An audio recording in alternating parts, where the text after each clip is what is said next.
nó có nhớ rồng ít trong net dịch ní trà tàn trò trò bị trong lòng số lần số tổ mà nó cú rồng xia của cú yết các trò bé mồm nó ít ra nâng nâng của chữ sĩ nhớ trò đợi bé lúc cú giò trong đu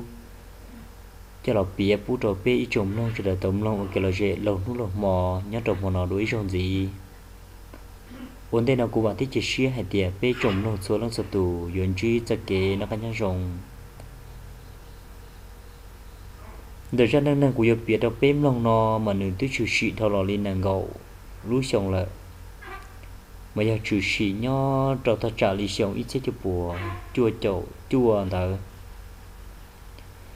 mà lúc xí hờn tờ mà biết cho này cho gì cho cứ ti nâng trà sẽ đầu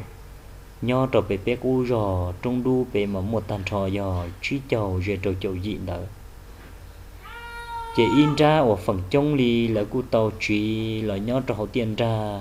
trời tuần tôi đây nắm khoảng nó mua lên đợt bé châu tự gì là chỉ sẵn lên đợt cầu tự gì trên đằng cầu gì ở trường nhớ cho bé bé lúc cú giò bé ở trường của nó ở hậu tôi chết tôi xù nhớ cho bé bé lúc cú giò trong đu chỉ nhớ đâu xong tờ mà bé mỗi tù 9 giờ thế nên giờ ngờ tụ 9 giờ để mà đúng bề huli nọ sẵn va nó này giờ bây giờ cái tìm không vào và chân chân được bây giờ cái tìm không vào nó ta cái gỡ mỗi tụ tu giờ của môn không nhiều nên đã ở trong đầu về bé trong của nhà khoa pi chậu thả lù chơi thả lù và chơi chơi hù nè hù gì thế chỗ chỗ cái một liều một tên đó cái mỗi nu gỡ giờ vừa cho các ba xia mù sòng cái tê dân lúc xia để mà giờ lúc ở hình tu bây giờ xia hở số dân thêm một lại dân nữa chị ở nhà giờ họ vừa cho các một số dân đùa chị nung đời sơn gió chỉ mua lên từ gió cái tụ tu giờ chị cái giờ họ mua trong cái tuần xài lo gió cho gọi nhau họ bảo chị trong cái họ tàu tệ một lại dân chị cho một số tàu hai dân chị một để chỉ dân cho li chị chỉ tàu tệ rõ li thia nó chị thì li chuyện là tuần xài lo nhau chị nhớ trong hôm tàu chị tuần xài lo là họ lưỡi cũng non tàu cho li thia chị mới lúc xí hở chị tuần xài lo sẽ tàu cho nửa tuần nôn ra ô tô cứ đợi ở mùa ấy để trong phần đã cứ hà chị muốn đợi trên nữa trong đã cứ hà mà giờ ý nhau khó họ đây thế nữa mà cho họ biết lúc rồi trong đu nữa mà về hậu rò mà chúng muốn đê thì đê được sợ được cá rò thì sợ đợi nên hu mỗi đê rồi giá cá rò đó chứ chỉ một xong đợi tu rò và dùng ngày một cho hậu lúc bà đê thì nếu tu mua lo đợi sợ họ mua tu nôn dần đợi chia trong đợi tu rò để có nhau đợi tỏi tu một lo một chế đê lò cho người mấy lò một chế nó chế ít lên chỉ lên đợt p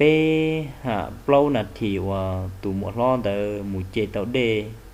ta chỉ nên sợ họ sợ kiện đã hạ đê lọt chịu đau biển tu rò nó chế lúc sẽ hơn tới lọt cho biển tu rò nó chỉ nên xả rò nè hạ ô chả chỉ bỏ được tụ nô là lô chỉ bỏ thì đua họ từ là cho giờ chậu nữa là cho giờ chậu nhẹ chậu chỉ một đợt tọt tê là lò cho giờ một đợt thay trả từ là chỉ bao lì thì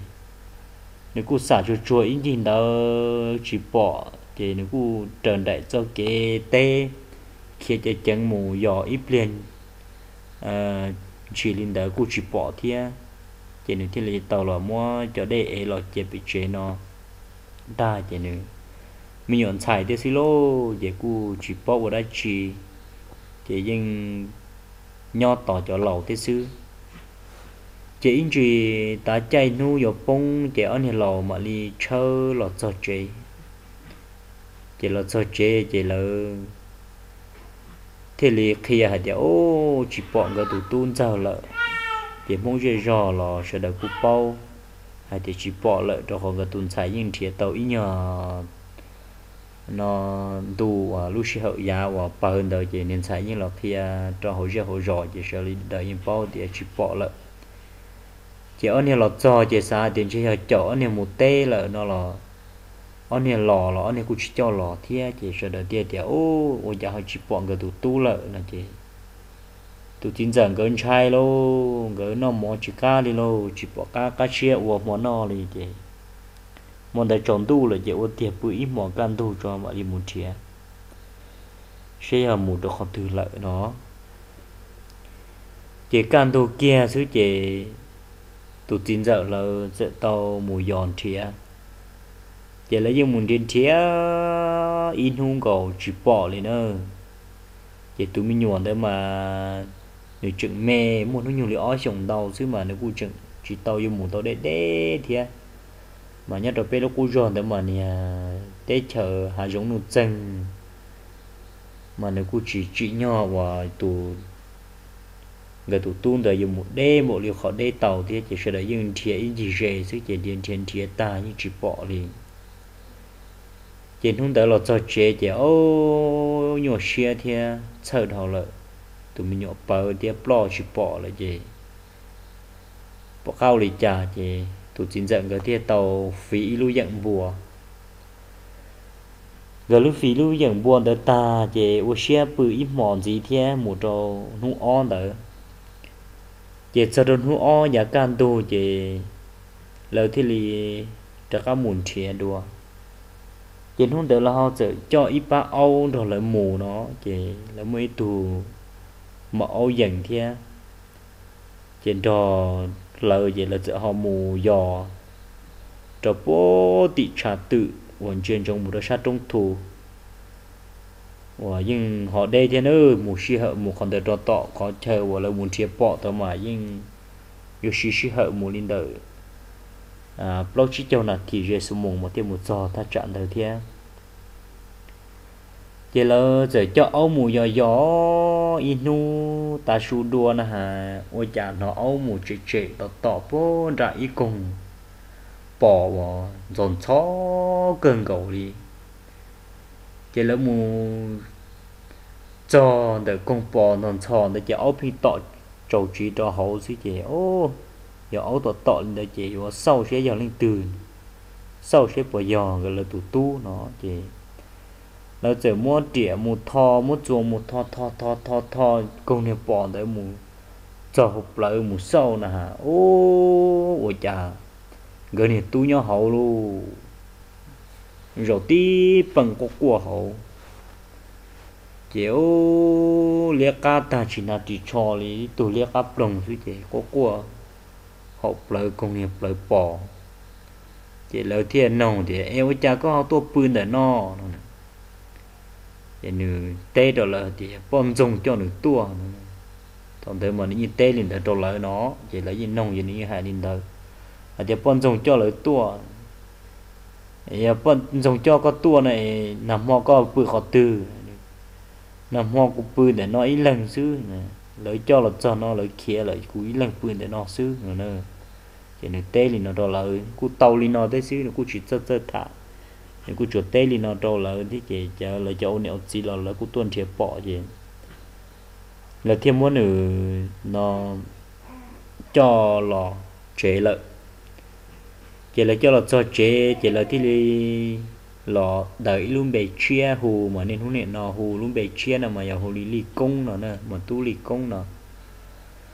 chỉ luôn bề chia nên hôm nay nó sẽ đợi bề hù mà giờ hù li công chỉ là thế cho là uống thanh nó lo kho chỉ cho là đời xua đời beta chỉ là cho nên hu ta chỉ no là tụ tu li công là do tụ cư đời là nó cu lo thiệt thành một phần niệm mình nhọ ta lợi thia là cho tọt cá nó là nó cu nó cá nhau rồng là cho tụ tin giờ niệm giờ là chuyên năng là cho đời cu nó cá nhau rồng chỉ muốn kế nhiều xe là chỉ nhỏ là trồng Asia plong để tụi chín giờ là giờ họ tàu trí đã pe tới hiểm nó một nhau là sát thay lợ chỉ để ra nâng và cú bia để pe nu nó chỉ nó cú là sầu lên nó lợ mà nếu giờ ít ra sự tranh là giờ nâng và nhưng dòng trái cơ gầu li và nhưng chỉ tàu bỏ đùa mong dây rò chỉ nhưng số tủ nhưng xa chỉ tự hay tiệt ôi chả giống mua tê sự thân trở tam bộ li nó chỉ là chịu sĩ nhớ trò hồ dê hồ rõ chỉ nhưng trường tàu là thì nhớ đầu pe cu rồi trung đu mà những chữ một pon rồng nữa những chữ một pon rồng mua cho khẩu tình khẩu tàu nữa nho trầu tê hà dùng hà chùa chỉ nhưng chỉ tàu lùa kia lì thiên nữa mà còn nó mà thấy ra năng năng và cũng mất thả là sầu linh nó là sư chỉ cũng bảo thế chỉ share hay thì khó cũng biết tàu giò lò sẽ đợi cũng giống một khởi cho một chiếm lòng của cái lò dễ họ giờ cũng học biết tàu khỏi dụ kế họ có chỉ giò lò thò gọi sẽ đợi số tủ ra lúc gì được cụ thia một sự họ cũng giờ các anh thiệt đùa ý cho nên nên là do sự sinh là giờ đa nên là lo dễ cho là bia pu được pe trọng nó sẽ đợi tông nó kia là dễ đùa và sau lúc xưa nó cú lúc xưa là cú tàu tà là và thiết chia sẻ hay thì số tủ người ta làm nó cũng ra nên nhớ trong một nó dùng chi sự kiện nó có nhớ dùng xin chỉ đùa